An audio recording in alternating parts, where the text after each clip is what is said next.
So welcome back. So in the last snippet I had just discussed creating a quiz and also talked about the question bank. So what I will do is I will go and show you how the question bank would look like. So this is the question bank. So let me first tell you how I arrived here. Let me click on the dashboard to my course, and you would see that as an administrator, if you will see that there is a question bank which is available. So if I click it, these are 4 questions that I have already added, and you can always create a new question, and you will realize that you will get those same options that I talked about in the last snippet regarding what kind of questions that can exist. So let me cancel this and let me show you. I have added 4 questions here. I can edit any of them. See, if I bring the cursor to this button, you can edit it. You can duplicate the question in case you are giving a similar question and just want to modify certain things.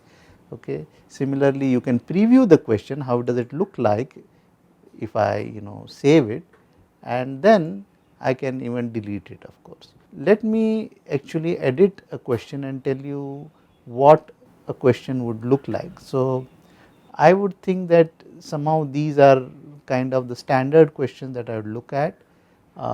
This is what is the simple numerical kind of question.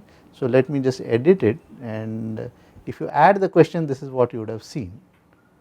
I need to give a question name, and I can give the question text. I have just kept a simple thing like 2 plus 2, okay, and then I need to give an answer, and if I really think that there needs to be a tolerance band, I can give it in this place where there is an error, and I can say this carries 100% of the marks if you get it correct.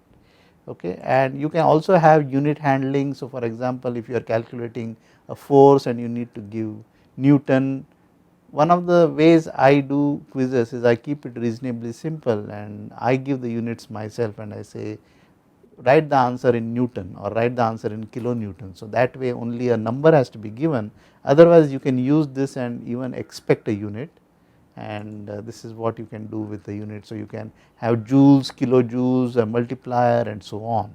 And then of course you can, if you allow multiple trials, then for each incorrect trial you can give a penalty mark if you want.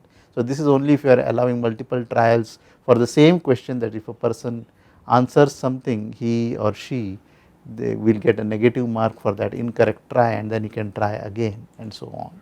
So this is what you need to do. So let me just, you can preview it here too, but I will just save the question here and come back to the question bank main page.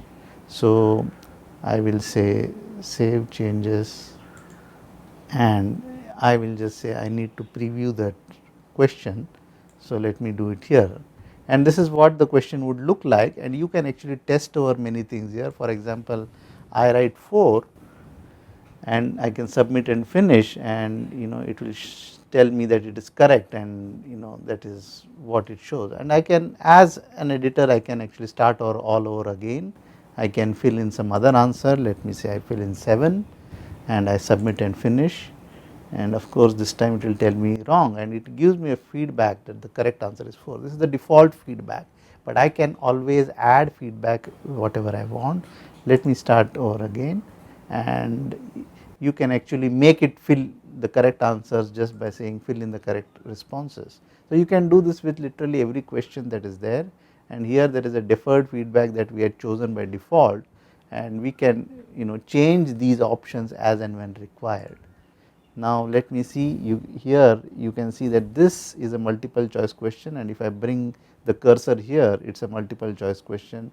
Let me edit it, and this is what you would have seen if you had chosen a multiple choice question example.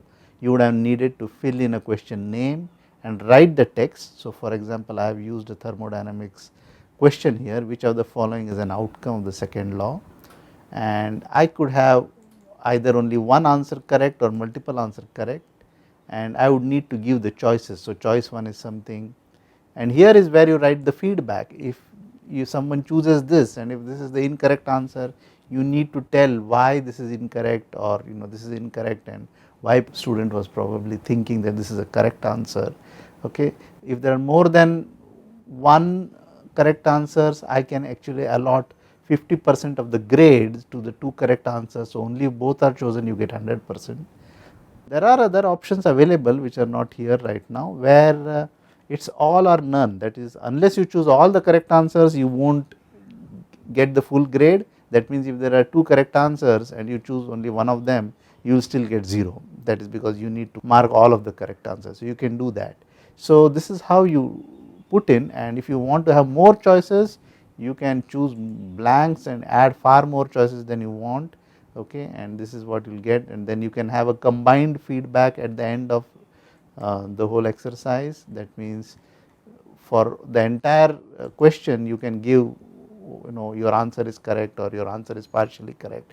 So, these are the default answers or the responses which have already been put in by Moodle, but you can change it overall.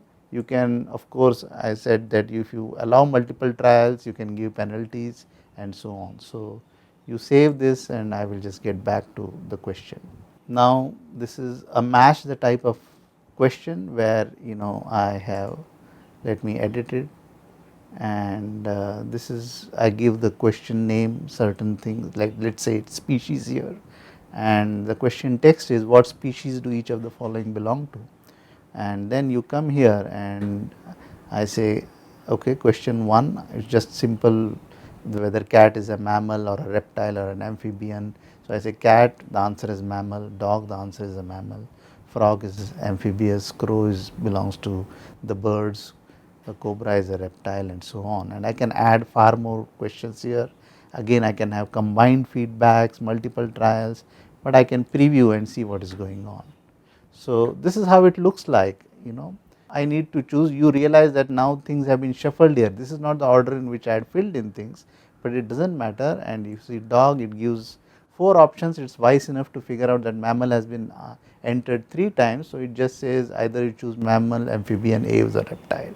So, I can choose here mammal, let me choose a wrong answer here, let me choose a wrong answer here, let me choose a wrong answer here, and then a right answer and a right answer, and then if I say submit and finish, then it will tell me what is correct and what is wrong and actually give me what the correct answer is. So, I can have here, of course, it is telling me what the feedback by telling me what the correct and wrong answers are, but I can have this feedback given after the quiz is closed, so that students do not discuss this. So, now if I start all over again, you realize that now it has switched the entire order here. So, that is because I chose shuffling within a question when I initially made the quiz or when I initially made this question bank, and see this is how you can see it. Now, this is one of the things you can of course choose. Let me cancel it now and let me show you another example of what is going on. So, this is what is called as a calculated type, and let me see here. Now, actually I kept it reasonably simple, I have written the formula itself here. What I will say is I will change this, I will say what is the area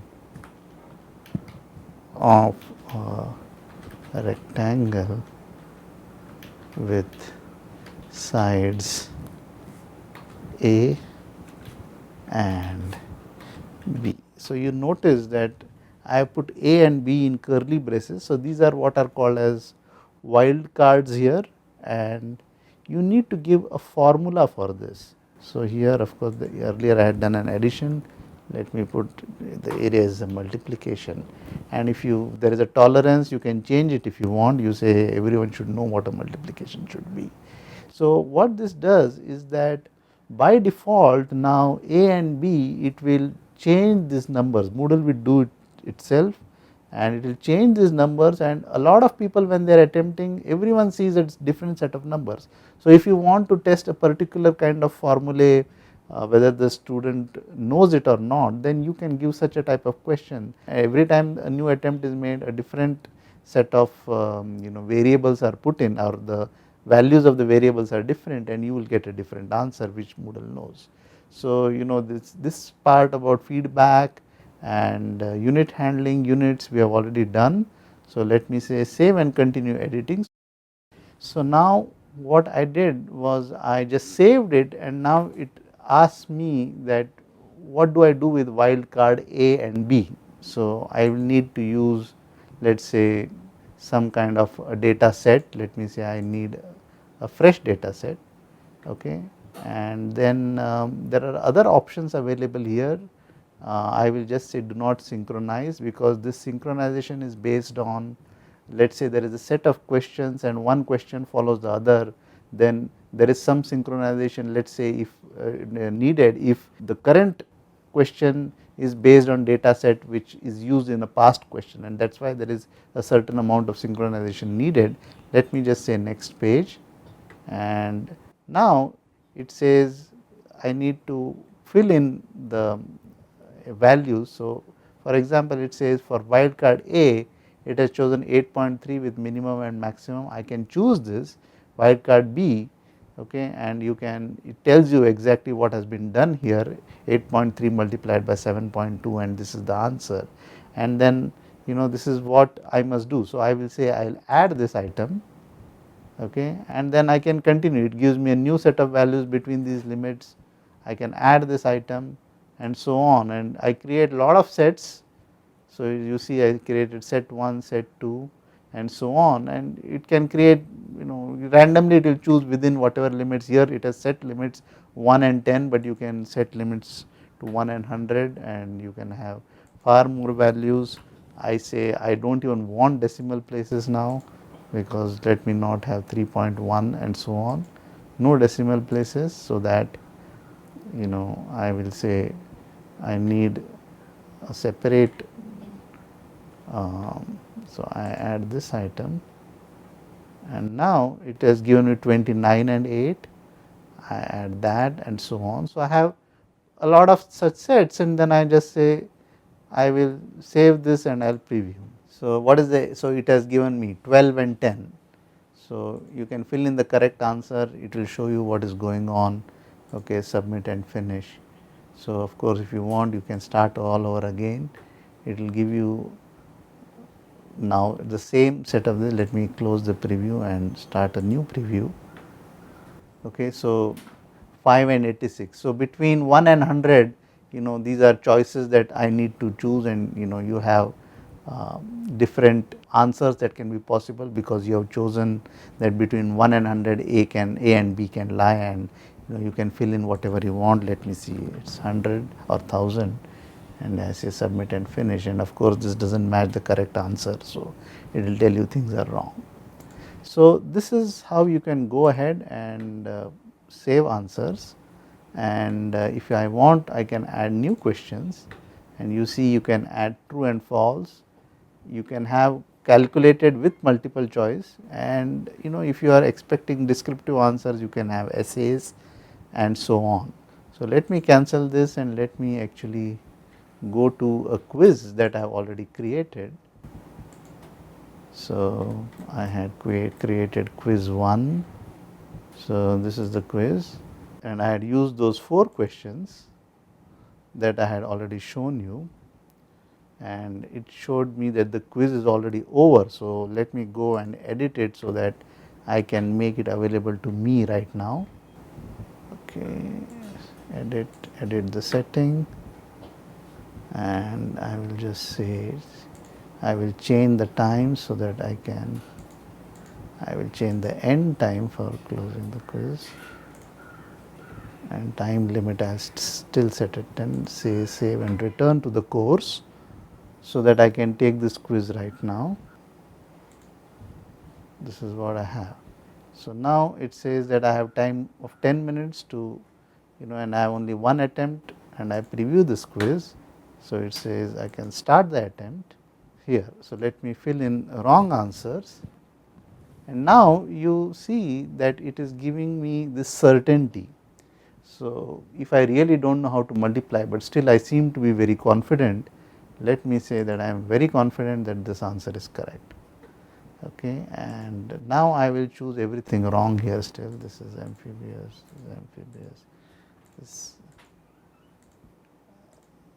this is mammal, and this is amphibian, and I will say I am very confident about this.